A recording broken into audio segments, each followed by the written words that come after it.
नमस्कार, आपने हथाई की इस रम्मत सीरीज में आपका स्वागत है। होली के आगाज के साथ ही मारवाड़ में प्रसिद्ध लोक नाट्य रम्मतों का दौर शुरू हो गया है। आज हम बात करेंगे बीकानेर के भारगवाड़ चौक में सदियों से चली आ रही प्रसिद्ध हेड़ाऊ मेरी रम्मत की। इसकी कहानी बड़ी ही रोचक और ऐतिहासिक है, जिसका संबंध राजस्थान के कुंभलगढ़ से बताया गया है। रम्मत उस्ताद की बताए अनुसार श्रृंगार रस से ओतप्रोत ये कहानी कुंभलगढ़ के राजा हेड़ाऊ, उनकी पत्नी मेहरी और साले नूर शाह के बीच संवाद की है। एक दिन रानी मेहरी राजा हेड़ाऊ से जयपुर के नाहरगढ़ घूमने के लिए कहती है, जिसे राजा हेड़ाऊ रानी मेहरी के इस निवेदन को नजरअंदाज कर देते हैं, क्योंकि राजा हेड़ाऊ के लिए निजी जीवन से पहले राष्ट्र सेवा सर्वोपरि थी।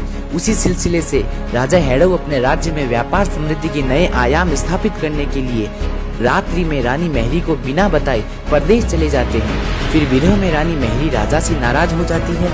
इसी बीच आते हैं मंत्री नूर शाह के संवाद, जो एक मीडिएटर की भूमिका में होते हैं। फिर मेहरी और राजा हेड़ाऊ का संवाद इनके माध्यम से होता रहता है, जिनके अंतर्गत आने वाले गीत काफी लोकप्रिय है, जिसे सुनने के लिए भारी तादाद में लोग आते हैं। राजा हेड़ाऊ जब परदेश से आते हैं तो नूर शाह के माध्यम से रानी मेहरी को मनाने का कार्य निरंतर जारी रहता है।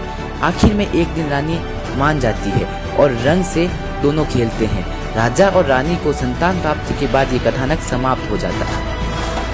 हमारे क्या है, सूरदासानी पुरोहित परिवार के द्वारा हेड़ाऊ मेरी का मंचन हर साल किया जाता है। ये रम्मत करीब रियासत काल से चल रही है और इसके मुख्य पात्र के रूप में हेड़ाऊ मेहरी और नूर शाह आते हैं और ये श्रृंगार रस पर आधारित है।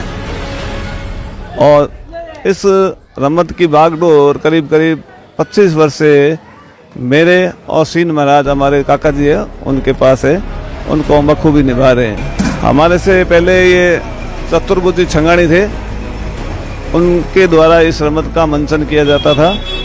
उसके बाद इन्होंने हमारे परदादा जी स्वर्गीय परशुराम जी पुरोहित, उनको सुपुर्द कर दी।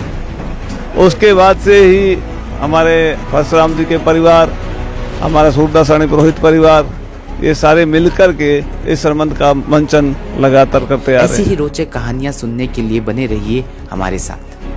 धन्यवाद।